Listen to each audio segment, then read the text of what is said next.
Ladies and gentlemen, good morning from wherever you are watching. Welcome to the Reality Kenya. My name is Simi Kenya as well. Of course, we are live once again and we are happy to be back bigger and better this week. And we are live from the Learned Corner as usual. And our guest, as you all know, is this one guy who is now taking the airwaves as the Deputy Party Leader of Safina Party, Honorable Wakili Willis Otieno. Piki Ponki. Paka Miolo Disco. Karibu sana. Thank you very much. Where was Paka over the weekend? The Paka was in Bondo over the weekend. Yes. We were Mieloing Disco with Bondo teachers, members of Kenya National Union of Teachers. The NAT. KNUT, who are doing their annual general meeting for the year. Yes. And we had a very good conversation with them. Yeah. And my engagement with the teachers, they have a lot of challenges they are facing with CBC, school capitation, junior secondary, and there's a lot that is going on down there. We are actually, if you're not careful, we are witnessing a lost generation. People who have gone to school have shown the verve to learn, but the system is failing them because schools are overcrowded. We don't have enough teachers. The schools are not receiving the capitation funds in time.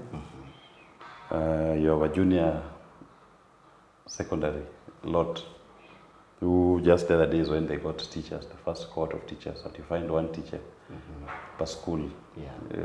So you are forcing the other teachers or locals to mobilize and come and help teach those students. So you engage with those clusters and you realize that our governance is doing a lot of disservice to our teachers and the education sector. Serious challenge of university funding. Students who are reporting, they're reporting next week to universities. And there is no clarity on what funding model these students will be able to access.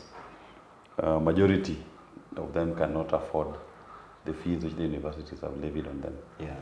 And the government sponsorship or scholarship program is mad with a lot of secrecy. There's uncertainty amongst most of the prospective students on how they are going to even meet their basic accommodation cost of the universities, because most of our people cannot afford. People are very poor. And the previous system of funding higher education was very workable to them because immediately you're admitted, you apply for the HELB loan and they will get it.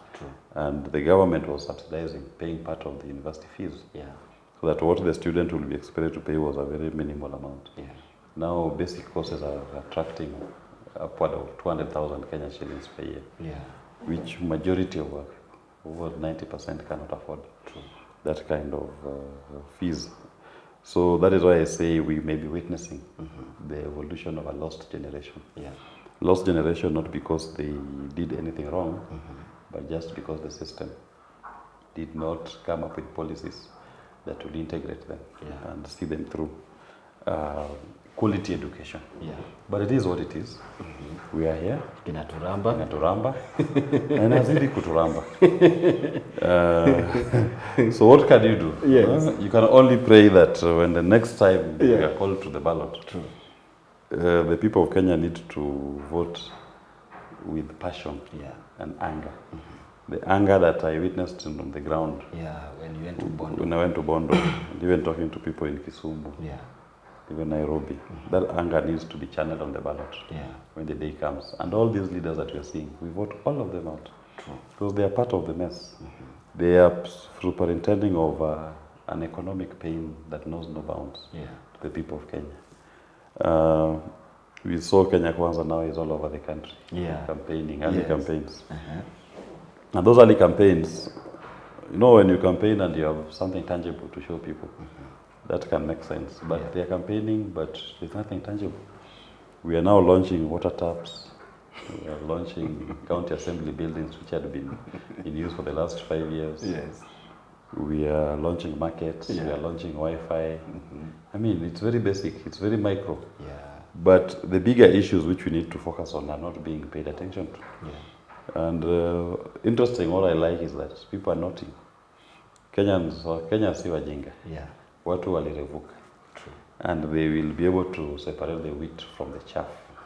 And as it is, these hollow promises and sitting on top of cars and hurling abuses and talking to imaginary enemies Yes. will not sway Kenyans to a particular direction. Yeah. Kenyans want a tangible economic solution to their challenges, which this administration is not addressing. So the other day yesterday I saw David Ndii arguing with somebody on Twitter. And he was saying the G2G oil was never meant to bring down the cost of the value of the shilling to the dollar. That it was meant to stabilize the market. What stabilization are you talking about? When the president himself told us that the price of the dollar will come down to between 120 to 115. Yes. And David says that was just speculation by the president. I mean, when a president speaks, it's not speculation. True. The president's word is a very powerful word. He cannot talk carelessly like me. Now I can afford to talk carelessly. And you go away with it. I go away with it. I get away with it. It sounds normal. It's not normal, but for a president to speak, because his pronouncements are taken as policy. It's the thinking of the leadership. So when he says that next week the price of the dollar will come down to 120, as an investor, I believe him, because he is the one who has the instruments of the state at the time. So by the time he's making that pronouncement, it is something that has been cooked. He knows what measures they have taken put in place to actualize that which he says. But when he says there is chief economic advisor says that was just speculation. So we just need to know at what point do we say this is speculation, this is policy. True. So we can going forward, because we can always be second guessing everything he says. We'll be saying that is part of speculation, ignore it. This one is true, this policy. It can't be like that. The president's voice is the voice that gives directions. True. And it's supposed to represent where the country is going and what is the promise into the future. So that means that as it stands now, the G2G oil stuff is something that people should just forget. That one forget. That one, you saw even in Business Daily last week, they said the government of Kenya is pulling back. And they tried explaining that we are not pulling back, we are not abandoning the project, we just pulled back. You can use semantics, but the bottom line, G2G oil has failed. It has not achieved its intended objective, and it has exposed our forex exchange. And I told you, next month, September, when the first tranche of payments is supposed to be made, you are going to witness. The dollar will hit 160 as you watch. Why? Because you need to mop around between 1.5 billion to $3 billion at a go. At the same time. Yes, to pay for that project, because these oil importers have been buying the oil in Kenya shillings. But now payment time has come, which means requires the payment to be now made in US dollars. True. So unless you manage to renegotiate with the Saudis or the Emiratis to give you a breather, you will not be able to raise 1.5 billion to $3 billion within that dollars in 1 month and pay it. If you're saying you've been mopping up and stocking, hoarding the dollars, maybe. But I don't think they've been doing it, because the market never stopped having its appetite for dollars. People are still mopping up the dollars and using it to trade. Because I said the mistake we're making, Kenya Kwanza is moving Kenya into be an import economy. Import economy in the sense that we are now importing most of the things that we consume, things that ideally we should even be producing locally. And every time you go out to import in the other countries, external market, you are importing in dollars, not Kenya shillings. So that puts pressure on your currency. You should never aim to be a net importer. You should be a net exporter. But as it is now, we are a net importer of our consumables. And that is going to forestall a lot of serious challenges to our economy going forward. And in a sense, when I say that I'm not a magician, I just know how to read the signs of times. A prophet, you are a prophet. I'm just a prophet. A prophet who applies logic in making my prophecies. And that logic is informed by economic parameters and indicators, which will tell you where this is going. Nobody is talking about the next month payout, G2G.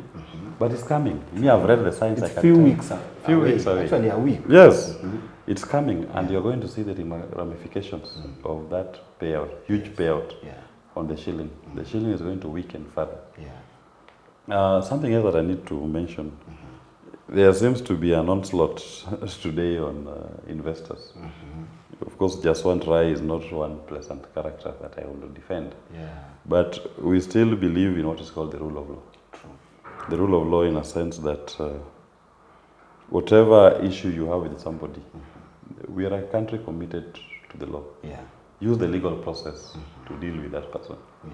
And the state has a lot of machinery at its disposal, including a fully funded police service, a fully funded Directorate of Public Prosecution, a fully funded Directorate of Criminal Investigations.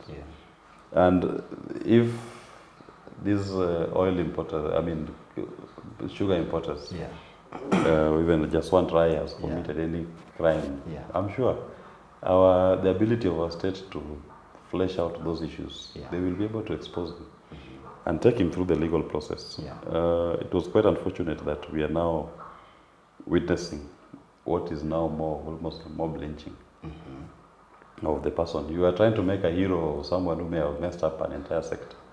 Just take him through the legal process and let Kenyans see the dirt and things he's done that has brought down the crimes he has committed that has brought down that sector. And you a fool. Otherwise, if you're not careful, if it's mob lynching the way I saw it yesterday, where will it end?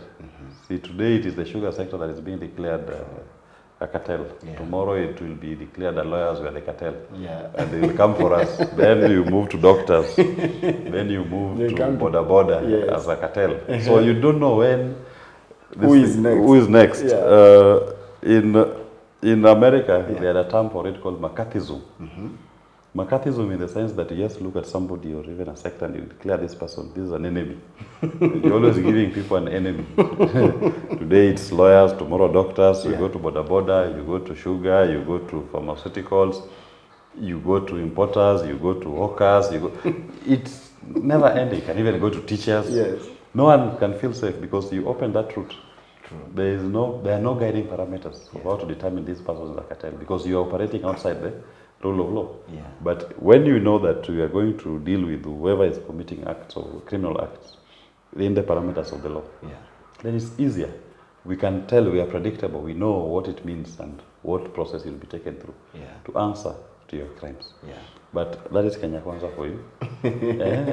You see, Wakili, over the weekend, I think just a day before the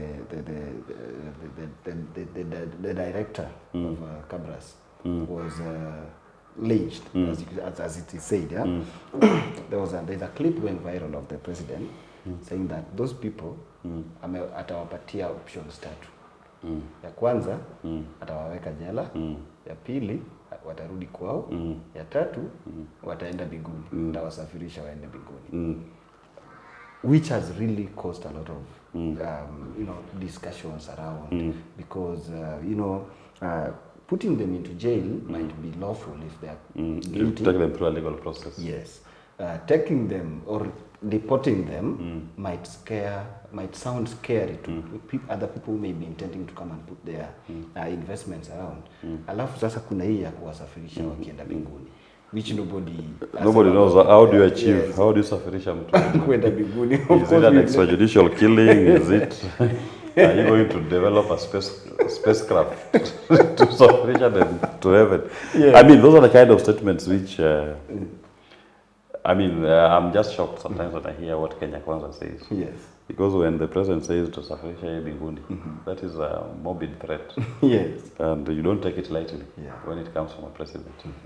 So I told you, whatever the president says, that is shows you police direction. So maybe now we are going to adopt Safiri Salama kwenda binguni.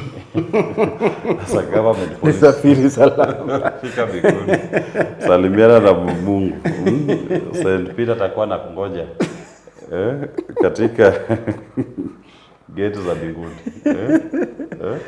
And do you think this is really going to cause to create a conducive environment. No. Of course, it sends a chilling fear in the minds of anybody who intends to invest in that kind of an economy. That's why I said it's important when you operate within the confines of the rule of law. Because with the law, there's predictability and certainty. You are sure as to what that this country commits itself to the law, and you know what the law is, so that you organize your affairs within the confines of the law. But if you move to issuing death threats because of sugar, sukari. Because of sugar. The less said, the better. Okay. You know, some of us, like myself nowadays, I don't take sugar. I'm a sugarcane farmer. But on the advice of my doctor, I don't take sugar anymore. So I have cut down on my sugar intake.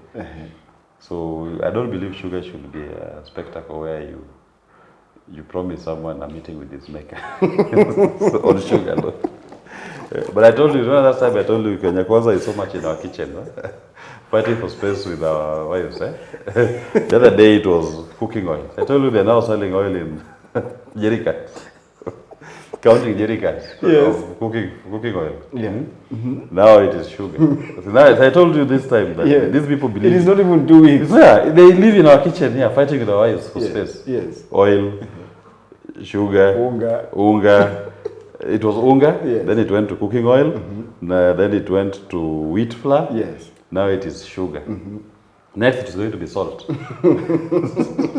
Then kachumbari. They are just in the kitchen. They are in the kitchen fighting for space with wives. To try to organize themselves into something that to govern. But anyway, to each their own. I believe that those are very micro issues. They are not macro. And whatever interventions they do in that sector, I don't think they will succeed. If we really wanted to address the sugar sector, in my view, and my view is informed by an experience which we had during the Kibaki times. The importation of sugar, number one, was limited to only millers. And that time, 90% of the sugar millers were the public companies, Chemelil, Moroni, Mumias, Sony, Nzoia. Those are the ones. And for you to qualify to import, for the license to import sugar, as a miller, you'll go to what was called the Sugar Board. Kenya Sugar Board was established by an act of parliament. And this Sugar Board had directors, some appointed by the state, others were elected by farmers in the particular zones. So you go to the board, you make your application as a miller. And the miller says, I want to import 3,000 metric tons of sugar. And then you're asked, have you exhausted your capacity? Have you harvested all the mature cane in your zone? So the MD of Chemelil goes and says, yes, I have. We are facing a deficit of 5,000. Allow us to import 5,000. And this is where we are in terms of harvesting our cane. We've harvested all the mature cane in our zone. We don't have any more cane to harvest. And the director from the region, he is a farmer representative elected by farmers. So even him, he says, no, from my farm records, I can see my farmers are saying there's a lot of cane that is mature, but has not been harvested for, that has not been paid for. So we can't give you the license. That time director was Mr. Boji. Says, no, we cannot approve this application because we still have farmers on the ground with cane that is mature, that Chemelil has not harvested and paid for. So Chemelil, for it to make an application to be allowed, so the application will be rejected. So they're told, no, go and sort out your farmers before you come back. This is done monthly. Monthly. So monthly. So in the next month, Chemelil makes sure that they have gone out, they've harvested all the mature cane, they've cleared all the farmer payments that are due. Then they make the application. The director says, yes, our farmers have been paid, there is no pending cane on the ground. Then the miller can now import to bridge the deficit. So it is the miller that was doing the importation. Now that system worked very well because in a way it was encouraging the sugar companies, the millers, to quickly deal with farmers and pay their produce, harvest, work with them to help them develop their farms, harvest their produce and pay them back. But we've moved to a system where sugar importation today is done by middlemen, traders. Someone does not even own a single mill. He doesn't care about a farmer. He has no responsibility to any farmer. It's business. Business. So you can import even more sugar than the country needs. Yeah. So you are stuck with sugar stock that will keep the country for the next 5 years. Yeah. So what are you doing to the sugar sector and the farmers? Because once you glut the market with cheap imports, then there's nobody going to pay attention to the farmers. True. The local sugar millers will not be able to sell their, even to harvest the cane and pay the farmers. They will not even be able to compete with your cheap import. They will not be able to, in a way, sell at a competitive price in the local market. So you are pushing them out of the market. So in my view, if you want to sort the sugar sector, the first step should be limited to what are you doing, number one, with the state-owned corporations, and remove all the brokers from the import business. Put that on the hands of the local millers. And specifically, I will go for the publicly owned millers as the ones to import. So you've cut down an entire chain of brokers. You put the responsibility on the miller. And this miller, you give them conditions. What do you need to do before you are given a license to import sugar? You must demonstrate what you are doing with your farmers. Have you taken the canes, the fields worked on? Is the cane developed? Have you harvested? Have you paid them? Then you can be given a license to import your deficit. In that way, you have an entire sector industry that is carrying everybody. The miller, the farmer, and that local community. Because go to Chemelil today, when the factory is closed, that whole area, the ecosystem, the economy of that whole area is almost dead. Right? And yet Kenyans are consuming sugar every single morning. Every morning, in every breakfast table, you'll find a bowl of sugar. But how comes when this thing has a ready market, that the industries that we have that will be supplying these households, they are collapsing? It can't collapse when there's a ready market. So it simply means that whatever economic policy you're implementing is easing your local industries out, and you're now empowering the Brazilian farmer and the Brazilian miller at the expense of the Kenyan farmer and the Kenyan miller. So rethink it, remodel this approach. These are the things when we empower Safina Party, we'll be implementing interventions that seek to empower from the common man, what you call backward integration. Our economic policies are targeted from the grassroots. It must integrate backwardly from the farmer to the miller, to your local trader, to even the ecosystem where that milling company is, so that everybody grows, not just a few people are the ones who are benefiting from an entire sector, an entire industry. And the same can be replicated even if you go to coffee sector, go to the tea sector, you go to cashew nuts. Right? You look at what our farmers are getting is negligible. In fact, you cannot write anything about it. And yet those are the key crops that as a country we should be leveraging on. Because what else do we export? It's tea, coffee, cashew nuts, right? Macadamia. Those are the things we should be leveraging. And actually, Kenya should even be able to export a lot of sugar. Yes, ideally, if we are working at optimum. All these are publicly owned enterprises who are working at optimum. We should be a net exporter of sugar. Now we are a net importer. We are not able to even meet our own local demands for sugar. And yet we have 5 state-owned corporations. We have almost another 5 privately owned corporations. So, I mean, privately owned companies. We have a huge nucleus estate where sugar is grown, and a very large farmer network that also produces sugar. Yet we cannot meet our country needs for sugar. We should be a net exporter of sugar.